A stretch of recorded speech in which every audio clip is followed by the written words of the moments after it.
Anatoli Nikolaevich Boukreev was born on January 16, 1958. He was born in the small town of Korkino, Russia. This town rested just south of the vast and ancient Ural Mountains, a landscape that would shape his destiny. His family was of simple means, living a life defined by hard work and resilience. They did not have much money, but they instilled in their son a powerful set of values. He learned the importance of discipline. He learned the importance of education. He learned the importance of pushing his personal limits. His mother chose his name, Anatoli, which means, from the east, rising sun.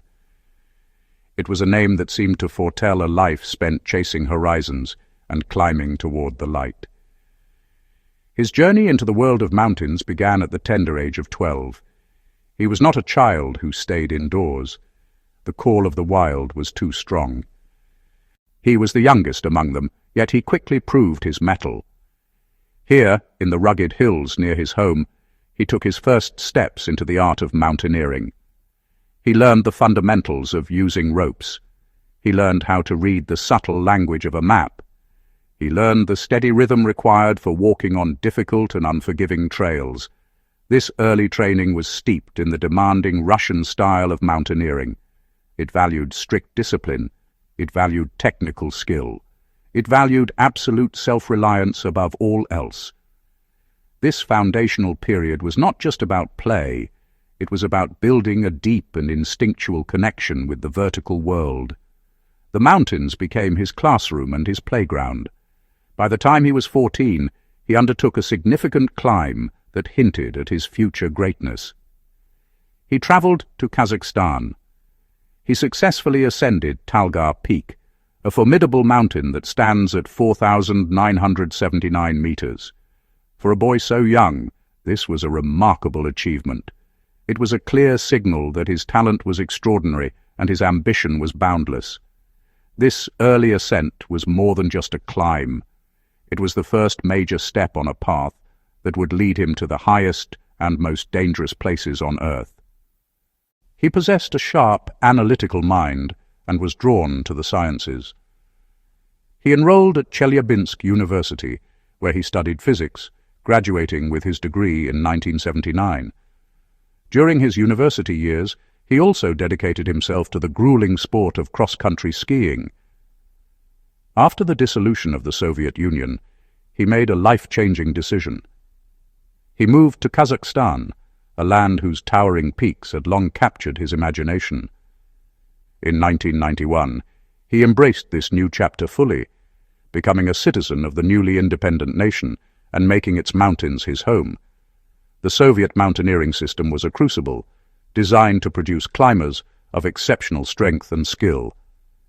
Anatoly Boukreev thrived within this demanding environment. From 1981 to 1993, his climbing resume grew at an astonishing pace.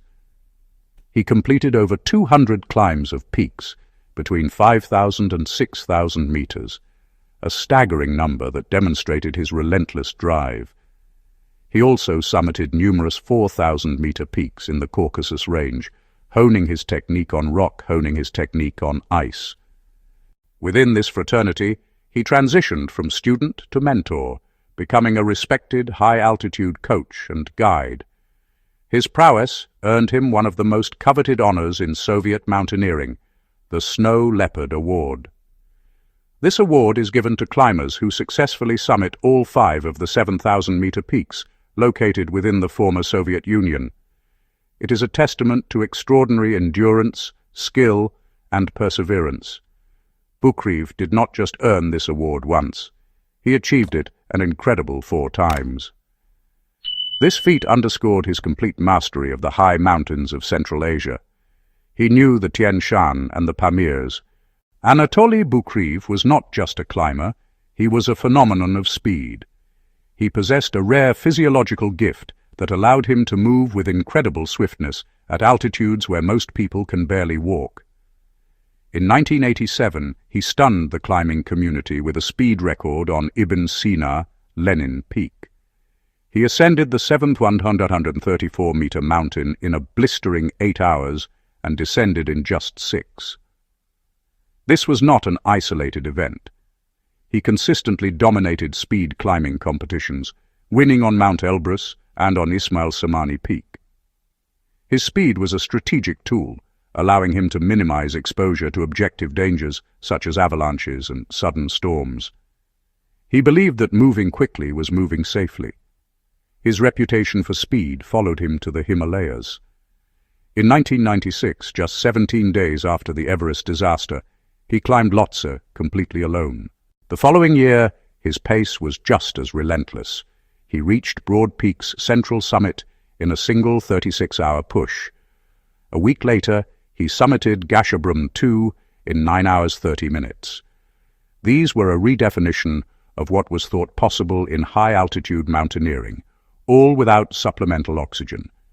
His major summits read like a roll call of the world's most formidable mountains. In 1989, he helped complete the first traverse of the 4 highest Kangchenjunga Massif peaks.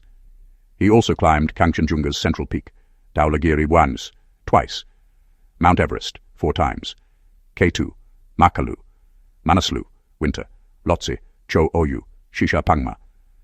Between May 1996 and July 1997, he summited 8 8,000-meter peaks in just over a year. In 1988, he completed the first solo traverse of the Pobeda Massif in the Tian Shan. Anatoli Boukreev held strong, often controversial views on the ethics and practice of high-altitude mountaineering. At the heart of his philosophy was a deep skepticism of supplemental oxygen. He articulated this perspective in a 1997 article titled "The Oxygen Illusion." He argued that climbing with bottled oxygen could create a dangerous and false sense of security. It allowed less experienced or inadequately acclimatized climbers to ascend into zones their bodies were not prepared for. He warned that the feeling of strength it provided was artificial and could mask the early warning signs of life-threatening conditions like cerebral edema. Anatoli Boukreev was a lead guide on the 1996 Mountain Madness Everest expedition. The summit day was dangerously crowded, creating bottlenecks on the fixed ropes. Boukreev summited early and began his descent to prepare for his client's return. But as he descended, a violent, unexpected storm engulfed the upper mountain, transforming it into a maelstrom of snow and ice. Climbers who were still descending, their energy reserves depleted, were caught in a desperate fight for their lives. They became disoriented in the whiteout, unable to find the sanctuary of Camp 4, which was now just a few hundred meters away, but might as well have been on another planet. The crisis deepened as night fell. Radio calls from the stranded climbers grew more desperate. Scott Fisher, the expedition leader, had not returned. Several clients from both the Mountain Madness and Adventure Consultants teams were lost on the South Col, wandering aimlessly in the blizzard, slowly freezing to death. Back at Camp 4, Boukreev, who had arrived hours earlier, was one of the few people with any strength remaining. The storm raged outside his tent, a relentless assault of wind and cold. He knew that if anyone was to be saved, someone would have to go back out into that lethal storm. The choice fell to him. As the storm howled across the South Col, chaos and exhaustion paralyzed Camp 4. Most of the climbers and Sherpas who had made it back were too spent, too cold, or too hypoxic to even consider a rescue attempt. Anatoli Boukreev, however, refused to remain in his tent while people were dying just outside. He pulled on his gear and stepped out into the maelstrom alone. His first attempt was beaten back by the sheer force of the wind. He returned to his tent, frustrated but not defeated. He would not give up. He made a second attempt, then a third, pushing deeper into the whiteout, shouting into the wind for the missing climbers. The cold was brutal, and the altitude was crushing, but he pressed on, driven by a profound sense of duty. He was searching for a ghost in a hurricane. Finally, on his third foray out of camp, his headlamp beam landed on a cluster of figures huddled in the snow. He had found the group from Scott Fisher's team, Sandy Hill Pittman, Charlotte Fox, Tim Madsen. They were near death, unable to walk and barely conscious. Getting all three back was impossible for one person. He had to make a terrible choice. He half-dragged and half-carried Charlotte Fox back to the tents. He then gave Tim Madsen directions and urged him to follow. After ensuring Fox was in care, Boukreev did not rest. He found her alone and on the verge of freezing. Mustering his last strength, he pulled her through the deep snow back to camp. In one of mountaineering's most remarkable rescues, Anatoli Boukreev, acting alone and without supplemental oxygen, had single-handedly saved 3 climbers. He had ventured into a lethal blizzard at 8,000 meters after summiting that day. His actions proved his extraordinary conditioning and his unwavering moral compass. While others huddled for survival, he repeatedly risked his life to save others. It was pure, selfless heroism against impossible odds. In the aftermath of the 1996 tragedy, the climbing world sought answers. Jon Krakauer, a journalist on the Adventure Consultants team, published his account of the disaster in the book Into Thin Air. The book became an international bestseller. For many, it was the definitive story of what happened on Everest. Krakauer was highly critical of Boukreev's actions.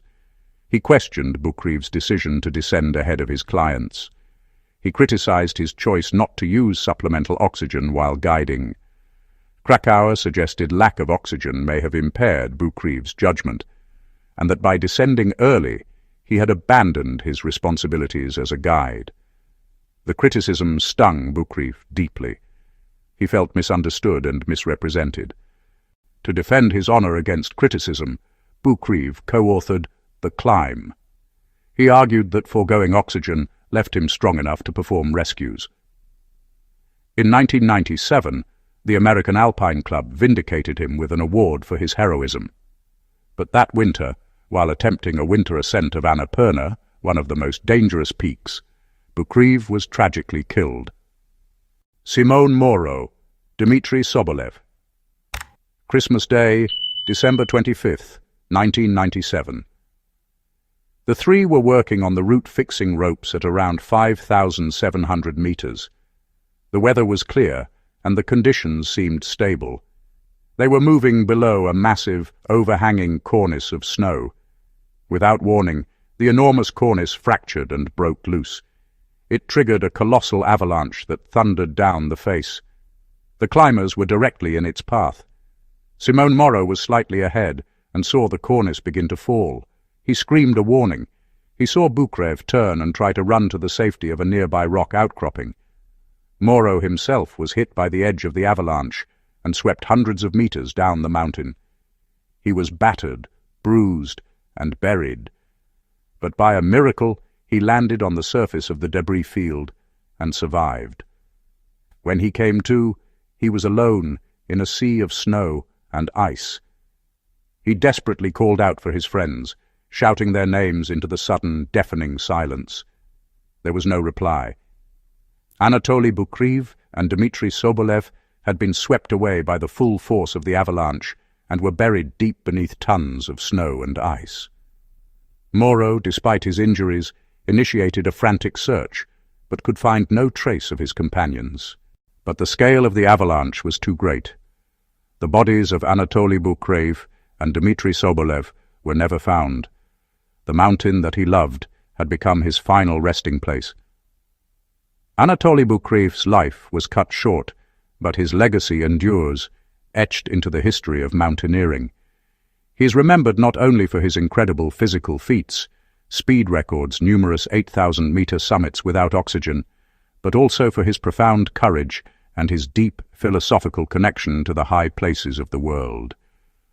After his death, the President of Kazakhstan posthumously awarded him the Order of Personal Courage, a fitting honor for a man who repeatedly demonstrated bravery in the face of extreme danger. His name became synonymous with unparalleled strength, selfless heroism. His own words provide the clearest window into his soul.